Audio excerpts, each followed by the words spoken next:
Okay, so I am back with some more Tsiah, and last time in the last video that I did, he just talked about Witch on the Holy Night, and basically, yeah, the was it Alzaki sisters, and whatever was going on in that whole trailer, as he just sort of broke it down, and yeah, just went part by part to basically explain what was going on at the moment. And yeah, maybe things like happen off screen or probably so quick that you just probably couldn't understand. It's like, okay, this just probably happened or that. And here I am today with some more of that. So yeah, the first magic wielder revealed, and we got a good 15 minutes. And yeah, this is supposed to be important. So yeah, let's just see what this is all about. As I just learn some more about Fate. Yeah, I don't know. I'm still trying to think about like reacting back to a series, but yeah, I gotta make time for that. And I don't even know which. I was thinking like last Encore, and then it was something else too. But yeah, I just gotta keep on looking to see which one I want to go with, stick with that, and then just go from there. And then also the movies. I think I might do some more movies, and probably wrap it up from there, and keep on looking at some more lore. But other than that, I hope you guys will enjoy this. Make sure you like, subscribe, and let's get this reaction started. So with Witch on the Holy Night back hitting the surface, it is time, it is absolutely necessary that we discuss where witches stand in the Type Moon domain. We got the Patreon request from Kiki. They say, I was wondering if you could go over witches, mainly what makes them so different from regular magi and why they're treated as rejects among the association. By the way, if you haven't already, make sure you guys sign up for the Patreon. You get access to early content and priority on your request. So you may have heard about them only in name, or just what you know about witches from their someone completely myth, but they do new hold a lot to more me. weight than it might seem. But even with that in mind, what is exactly so terrifying about them that they should always be kept at bay? Well, for one, and we find out a lot more about this through materials than anything else, is that the first magic was created by a witch by the name of Yumina. From the materials, it says one of the oldest true magics, but the details about it are still unknown. What it involves appears to be common knowledge to some magi of the privileged rank. The user of the first has already passed away, but it is said that the person that will be their heir is still alive, but barely. Now, to this day, we're still learning about the qualities of the first magic, but we do know that it has some type of relation to ether lumps from Kara no Kyokai.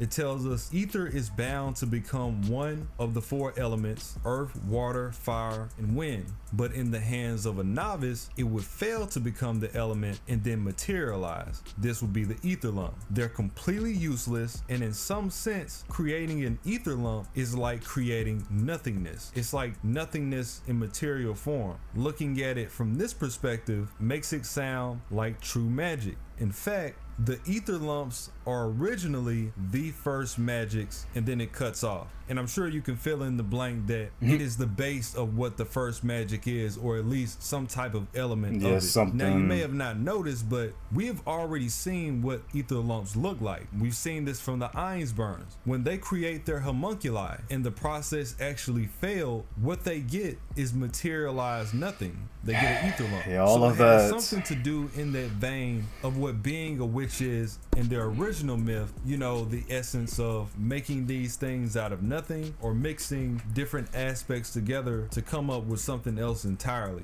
through what would appear to us as dark ways. We already know that the true magics pretty much act as a cornerstone to the Nasuverse. So the fact that we find out Yumina has her hand in this would mean that she would be one of the deadliest mages by default, an actual true magician. We also find that the first magic isn't actually the first magic. So if you weren't already confused enough, that's a little more to be thrown in there to keep it interesting. The reason that the first magic gained its name has more so to do about the actual spell itself rather than the sequence that it came in. In fact, we already know that the third magic came before it. Nasu even goes into this. He says the third magic itself existed before the Common Era, but it disappeared alongside the end of the gods and can be recreated. And 1,000 years later, the one that attempted to recreate it was Justice. The reason why the first is called the first is a very special reason due to its special nature. And that just goes back into what we already know with the ether lump situation. But the reason that I bring this up is because it directly ties to when it was actually made. We get this in the case files material, where it tells us on the eve of AD, the Anno Domini calendar was the birth of the wielder of the first magic. And if we cross that, we know that person to be Yumina. Now again, for the longest of time, and even now, a lot of people associated that Jesus Christ was directly connected to one of the true magics, and it only makes sense. And we do know that the Abrahamic God does exist in the Nossoverse from situations like Solomon, when Solomon sent his ring into the future because God told him to. This is just an example of God directly intervening in the verse itself. So they definitely do exist. But with us knowing this, it also means that even if Jesus is a thing, his affiliation, at least with this magic, is a byproduct more so than it directly being him itself, since the eve of AD would actually be the last day before he was born. And 1 AD, at least on a figurative level, would be the year that recognizes his existence. Okay, I like that. You get to tie in some Christianity to this. Christ as the reason why Witch on the Holy Night has its name, because the literal birth of Yumina coincided with it. Then there's the fact that some magi are aware of Yumina and what that magic entails, or at least what stems from it. Because Yumina, not only was she a mage, but her spells were an entire system that went on to be a part of the clock tower itself. In fact, the department of botany that teaches witchcraft is called Yumina. It's named after her. And for the people that are aware, they're at least the rank of cause at the clock tower. Just to give an idea of what level that is, Ritsuka, the main character of FGO, is also of that cause level. So think mid to upper mid tier. The thing is, we've never seen Ritsuka or somebody of his level mention anything of the sort. And the reason being is that it's inclusive. Yes, he does have the proper rank, but he isn't an older member. What they mean is the cause rank and higher from years ago. So it wouldn't be anybody that we're familiar with. It would be more so of the OGs of the clock tower and the people that helped start it. People like Zokin, for example. Although he did come later, he's probably one of the few that actually know. And considering that we know for a fact he studied in that department, I'm sure he does. But again, yes, it was Yumina that started that department, and also she did have some ties with Zelrich. They did know each other because Zelrich too is one of the founders of the association. It tells us, due to his promise with Yumina and the fact that he has old acquaintances with the headmaster, he shows up now and then and acts as an advisor for them. The very fact that he's holding his guns to this promise means that, for one, he's a man of his word, and two, Yumina was at least someone worthy of making a promise to. And then jumping back to the final part, that addressing that Yumina has already passed away, she is in fact the only definitive user of a magic that we know is dead for sure. Everybody else is kind of in the blue, but Yumina is gone, and we know that her heir is somewhere out here barely thriving, whoever that may be. On the flip side, we do know that the Monsters, the family that Alice comes from, is a direct line from Yumina. And if we look at all the things that Alice is capable of, her power starts to make a lot of sense. She was granted 3 elite spells that were passed down from Yumina herself, along with many others, a good portion of them being over a millennium years old. She has an entire spell system based around Yumina's name that she uses. It's a lot like the system that you would see from the clock tower, but it highlights a completely different vein. Witches are just that flexible.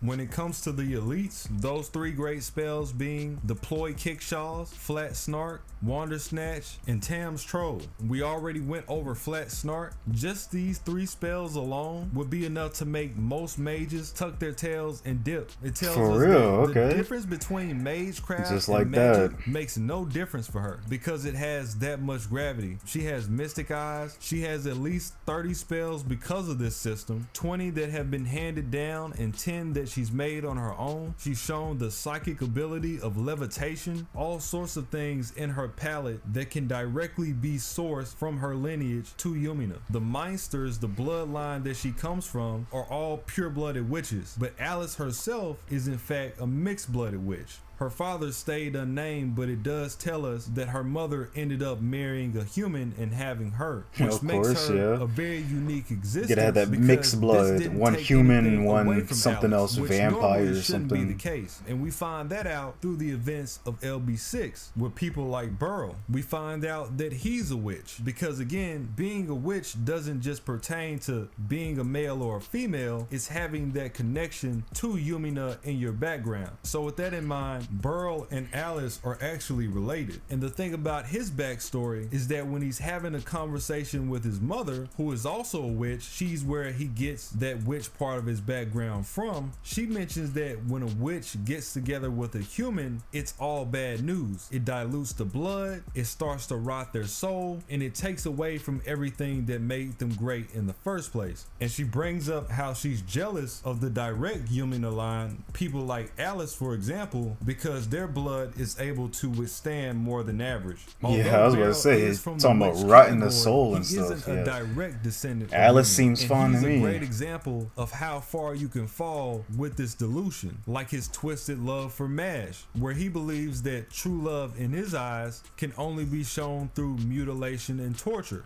He's done this to MASH when she was younger, and he killed his own mother at the end of that conversation. As apathetic as Alice may be, she never went that far. But as I've already mentioned in the story, she was ready and willing to kill both Alco and Sojiro because from her standpoint, Alco had neglected what she considered to be a pact, and they don't take things like that lightly. A few more things that we learn from Burl's background is that reject aspect that he was asking about. His mother tells him that witches are essentially a counterpart to fairies, and if you've been through the Avalon chapter and you've seen all the fairies in it and what they're capable of and how important they are to the structure of the world, that just goes to show the magnitude that they are. They are in fact the supernatural race. That's what makes a witch in general, and that's why the clock tower looks down on them as rejects, because they aren't actually human. Because over the years, what became the modern day witch is someone trying to blend into society, like a Barrow Gut, for example, when in reality they would never fit in. And Barrow was one of those people that never could fit in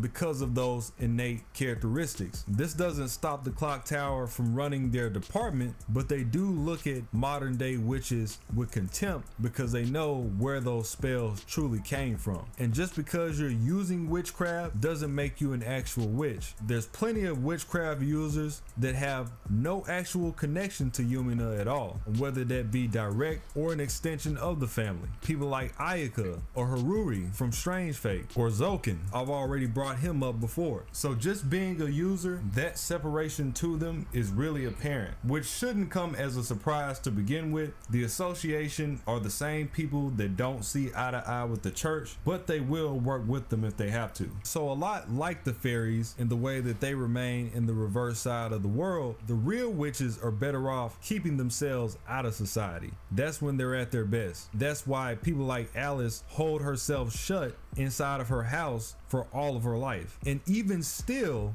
without actual wisdom of being in battle, just the knowledge of her studies and the background she comes from, she's still capable of dropping spells that can level everything around her. Ash, or Morgan as we know her, is also a witchcraft user. Her water mirrors are spells that link directly back to them. And I've already brought up that the water mirror acts as a pseudo Avalon, where she can displace time and space itself just with her putting the spell into effect and throw the target elsewhere in time. Barrow himself has brought up the fact that the spell is so powerful that it might as well be true magic, and that's just one witchcraft spell. There's no telling how many that we haven't seen. As far as the palette for witches, it is mostly the same to what you hear about in their actual myth: conjuring, shape-shifting, the dark arts. Barrow puts this on display in the Avalon chapter when we go after him. One of the things that his mother taught him is witchcraft that's tailored to assassination, torture, and murder. He would use the components as an ingredient in a cauldron like a witch, and then he would consume it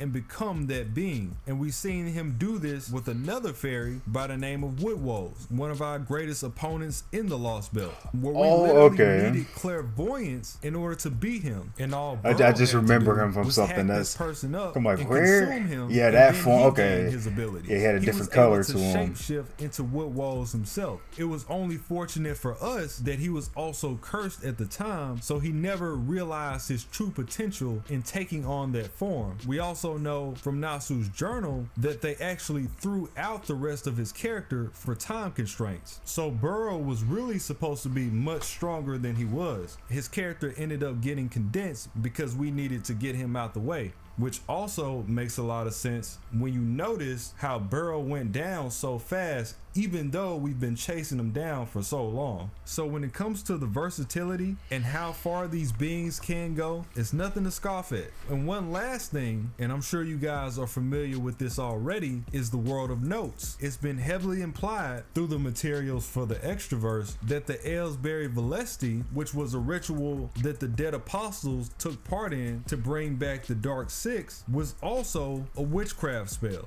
To put that into perspective, this same spell is what ended up drawing out all the mana in the planet and putting Earth in a post-apocalyptic state. It literally ruined the planet. Literally a witchcraft spell that caused the world of notes and brought in the types, all of that. And Nasu tells us this also. What is the reason of the mana depletion in the world of Extra? It is the what if scenario caused by a certain ritual that occurred in the 1970s. This ritual is not expected to happen until the year of the 2000s. And of course, they don't mean it happened all at once. It's more so of a gradual effect of the world slowly dying out. So if Yumina wasn't enough to convince you, what Burrow did, even though it was short-lived, what Alice is capable of with little to no battle experience at all, Morgan, Zokin, this race can outright ruin the world given the right opportunity. It's actually insane. And that is it for this one. Okay, so yeah, I can see you know how powerful these witches can be, whether you know you're just not exactly a witch or not, you're just simply using that witchcraft, you know, using the spells from that. Still, I mean, able to do things like what was he saying, I forgot her name, but yeah, the whole water and all that being basically true magic in itself. And this right here, so I think I saw this in one of, I don't think the Lost Belt, yeah, this is like way back actually, well, like a year or so ago. Yeah, so I was just looking at little trailers and all that for Lost Belts, and I don't think the full story of this one was out yet with this guy here. It was either that or I was looking at AMVs, but I do remember that, and I was like, wow, okay, yeah, that looks crazy and interesting. Or it might have just been from a Lost Belt I've completely seen already. Yeah, I haven't looked at one in a while. But, well, her right here, yeah, that I was talking about, with almost basically being a true magic. But yeah, that's how it is sometimes, you know, these different bloodlines and, you know, with different, it was like a witch or a vampire or something. It's like, it's usually that one person that is, yeah, descendant of like, well, you could say here, a witch and a human, basically. So yeah, both of that mixed together, and most of the time it's like, yeah, you don't want that human blood to mix in, so you try and, you know, keep certain people away from humans as much as they can so they don't get too soft. And then after that, yeah, here we go with the whole child hybrid or something, and yeah, there you go. But in Alice's case, yeah, she didn't really rot away or anything. What was it, that soul?